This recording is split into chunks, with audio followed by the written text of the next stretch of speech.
Hi guys, ನಾನು ನಿಮ್ಮ volleyball Hemant. Same time ಬೆಳಗ್ಗೆ ಎದ್ದು ಕೆಲ್ಸಕ್ಕೆ ಹೋದ್ರಿ. ಹೂವು ಸ್ವಲ್ಪ ಜಾಸ್ತಿನೇ ಬಂದಿತ್ತು. ವೈಜಾಗ್ ಹೂವು ಪಾರ್ಸಲ್ ಆಗ್ತಿತ್ತು. ಪಾರ್ಸಲ್ ಆಗಲಿ ಅಂತ ಹೋಗಿ ಆಚೆ ನೋಡೋ ಅಷ್ಟರಲ್ಲಿ ಹೂವು ಸ್ವಲ್ಪ ಜಾಸ್ತಿ ಬಂದಿತ್ತು. ಇವತ್ತು ಜಾಸ್ತಿ ಅಂದರೆ ಜಾಸ್ತಿ ಹೂವು ಬಂದಿತ್ತು. ಟ್ರಾಫಿಕ್ ಹೆವಿ ಆಗಿತ್ತು. ವೈಜಾಗ್ ಹೂವು ಪಾರ್ಸಲ್ ಆಗ್ತಿತ್ತು.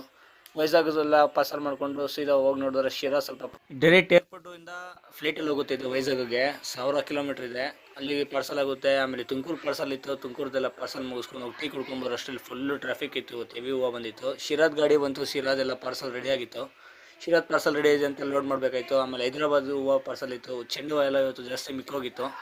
ಆಮೇಲೆ ಹೈದ್ರಾಬಾದಿಗೆ ಪಾರ್ಸಲ್ ಮಾಡಿಬಿಟ್ಟು ಸೀದಾ ಅಂಗಡಿ ಎಲ್ಲ ಬೀಗ ಹಾಕ್ಕೊಂಡು ಸೀದಾ ಬರೋಷ್ಟರಲ್ಲಿ ಒಂದು 70 ಕ್ರೇಟ್ ಆಗಿತ್ತು. 70 ಕ್ರೇಟ್ ಮುಗಿಸ್ಕೊಂಡು ಅದಕ್ಕೆಲ್ಲ ಟೇಪು ಪೇಪರ್ ಎಲ್ಲ ಹಾಕಿ ರೆಡಿ ಮಾಡಿ ಇಕ್ಕಿದ್ರಿ. ಅಂಕಲ್ ಆಂಟಿ ಲವ್ ಸ್ಟೋರಿ ನನ್ನ ಕೈಲಿ ನೋಡಕ್ ಆಯ್ತಿಲ್ವೇ? ಯಾರಾದಿದ್ರೆ ಖಂಡನೆ ಮಾಡ್ಬಿಡ್ತೀನಿ.